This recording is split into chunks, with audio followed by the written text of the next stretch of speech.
Aloha! Aloha, My name is Krista Laksmi-Ditton and I'm Michael Ditton. and we are Infinite. Activation. We're coming to you today from San Diego Yes, Southern San Diego. and it is Christmas time. Deck the halls. Yeah.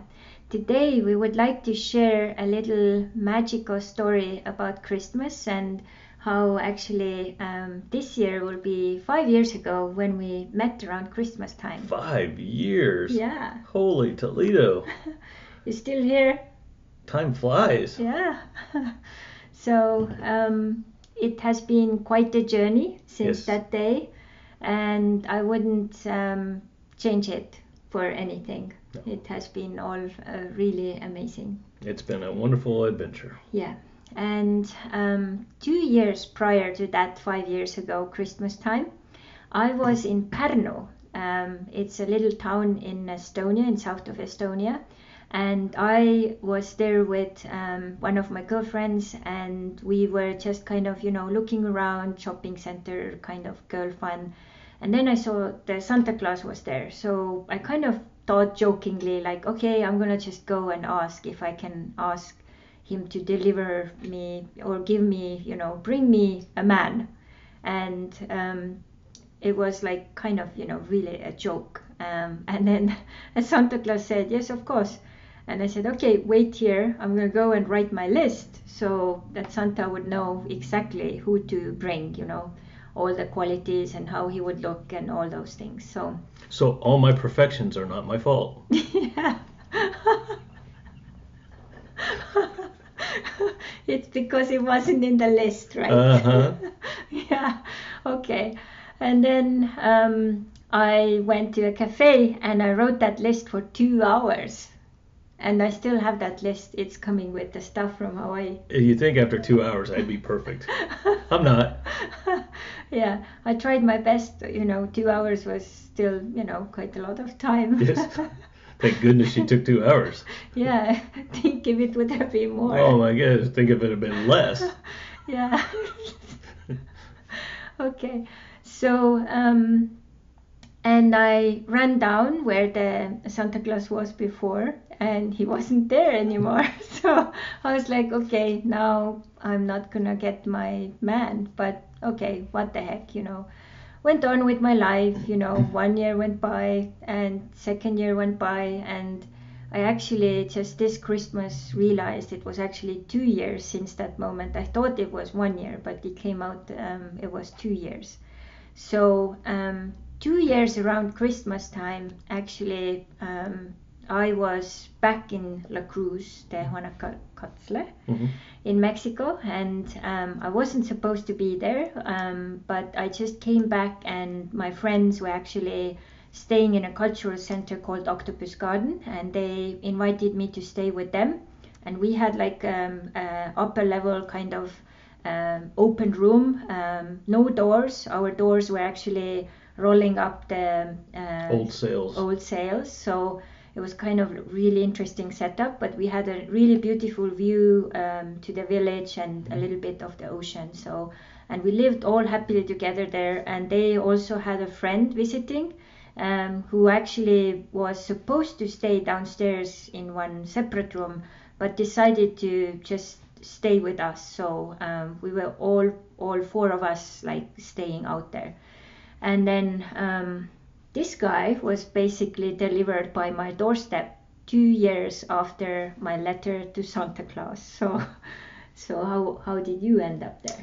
Yeah, actually, I wasn't supposed to be there either because I was up at my home in California and had a major life-changing event happen. And with that, I ended up going to my boat down in Mexico, and it was down in Puerto Vallarta, and was spending a little time reflecting on some things that were going on, and realized that most of my friends were up in La Cruz, which is where I used to hang out when I was sailing a lot there.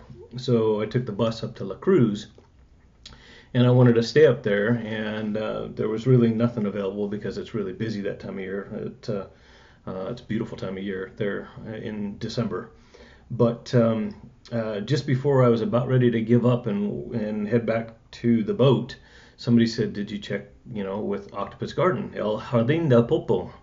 And just so happened some friends of mine owned that, and I hadn't talked to them in a while, and they had made up some rooms in there that I wasn't aware of. And so I went over there to check in with them, and as Crystal said, one of the friends that was staying upstairs where she was at was supposed to be in a room downstairs, the only room they had available, but because he stayed upstairs, that room was still available when I walked in. So I ended up with a room in the Octopus Garden, a cultural center there in La Cruz, the same place Crystal was at the same time.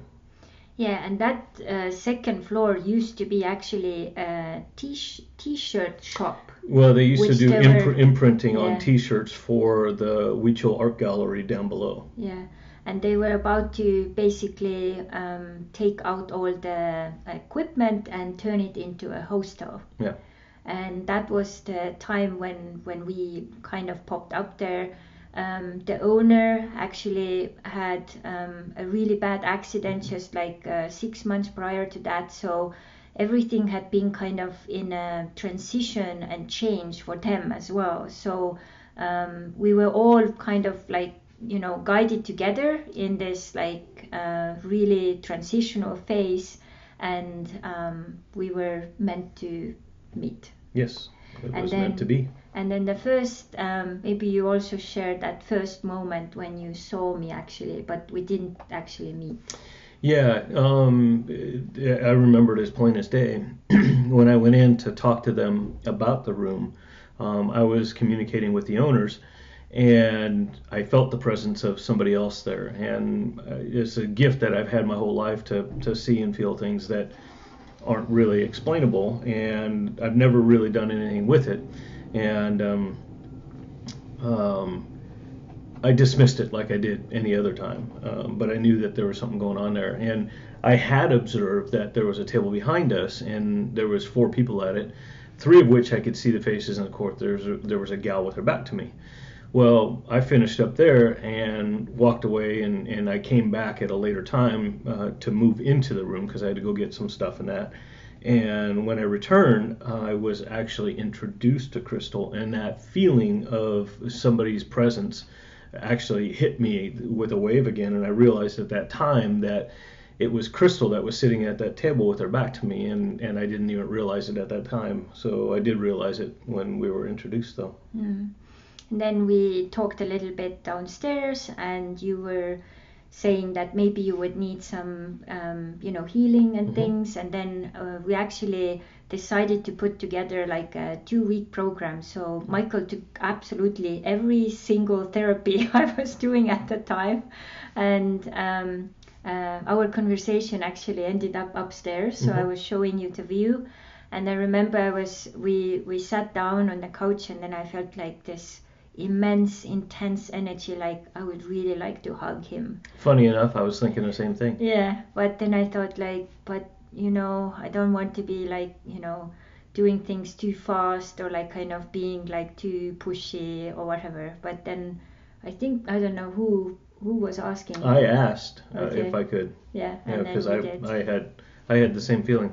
Yeah, so and then our story started. But what is the point of sharing this with all of you is basically that just a month before that happened, I was like completely sure I will never find my, king, and I will just stay alone for the rest of my life, just doing my job, and that's it. Like I was just so devastated about men in general.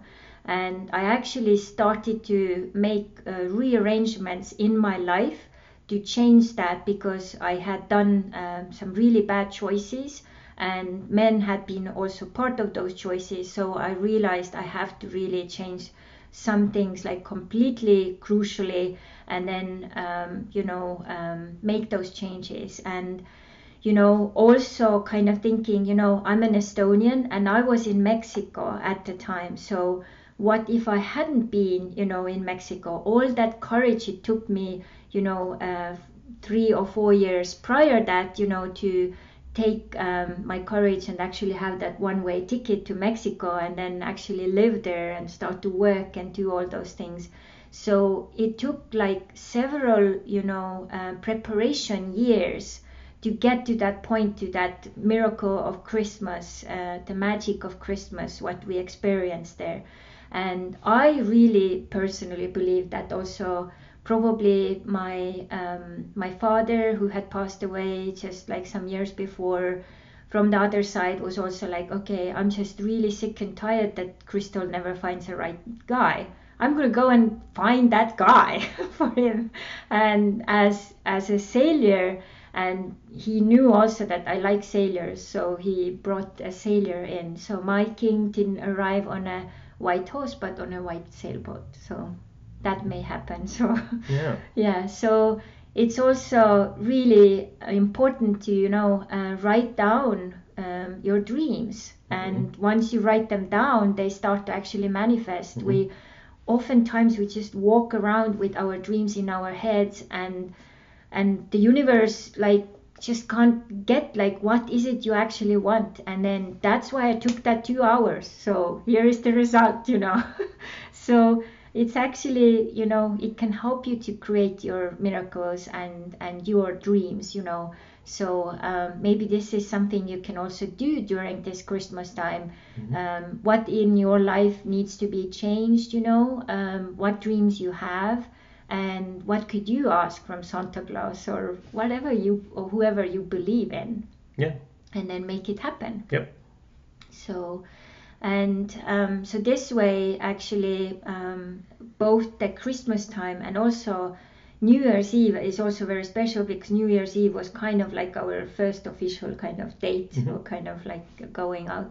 So both of these dates are kind of really important to us, because every year they remind us about that magical moment, and also gratitude of being here, being in each other's lives, and also inspiring others with our story.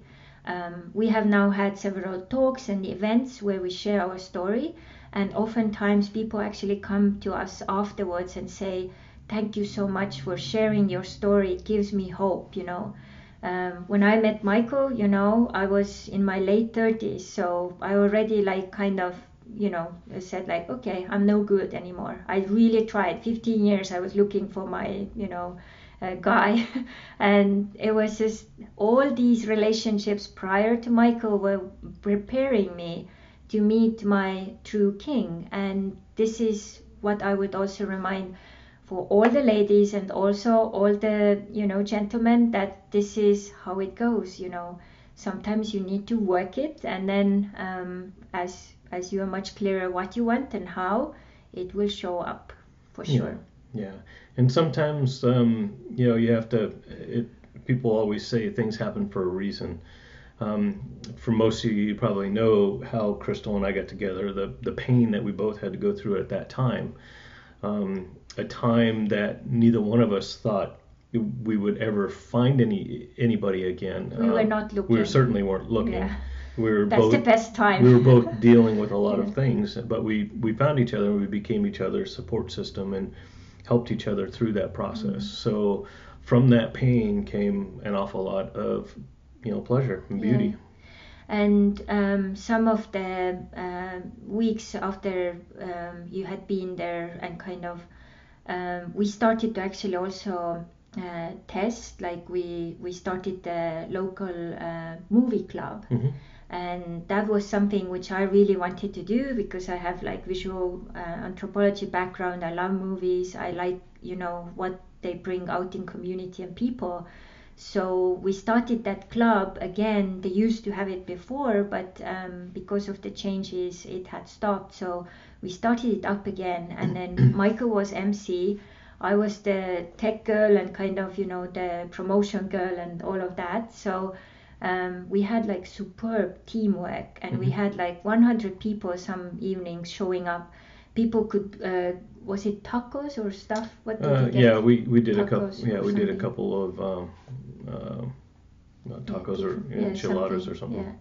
So they got some food, and then got the community, and we got to really learn each other. And learn each other's values as well. Like I remember Michael went away, and I had some other volunteers jumping up to help me, and we were just like, putting all the chairs together and so on. And some of the volunteers just said, "I'm tired, I'm going home." And I'm like, "What do you mean? Like, we are a team, we have to like finish all together if we have committed to it." And then I realized, like, wow, we are so similar on that with you, like, all out there, doing it together, and then, doing what it takes to get the job done. Preparing, doing, and also cleaning up. So you do the whole thing. So that's really amazing. And I also think what was really maybe the core shift to the whole thing was that I just put my foot down and told myself that this is not okay to continue, prior meeting you, like continuing my relations the way it had been. So I understood that something needs to change in me. I need to change some maybe habits or the ways I am. And then just today when we went to dinner, I said, wow, I've noticed now other people who actually do similar mistakes I used to do. And I'm like, wow, like, I think I've really improved since that time. Well, I mean, as we go through life, we always want to better ourselves to be the best that we can be. Yeah, and I'm much softer on the edges now. We work on it every day. Yeah, so this is our little Christmas message to all of you, and send you lots of holiday blessings, and take care of each other and show some kindness and love and aloha. And we send you lots of aloha and everything you need. And please share this inspirational story with as many people as you know. And we have some really interesting stuff cooking right now, and more is coming up, so stay tuned, and there will be more amazing news in the coming weeks coming. Absolutely. So thank you so much. Merry Christmas. And all the best till we see you again. Mahalo.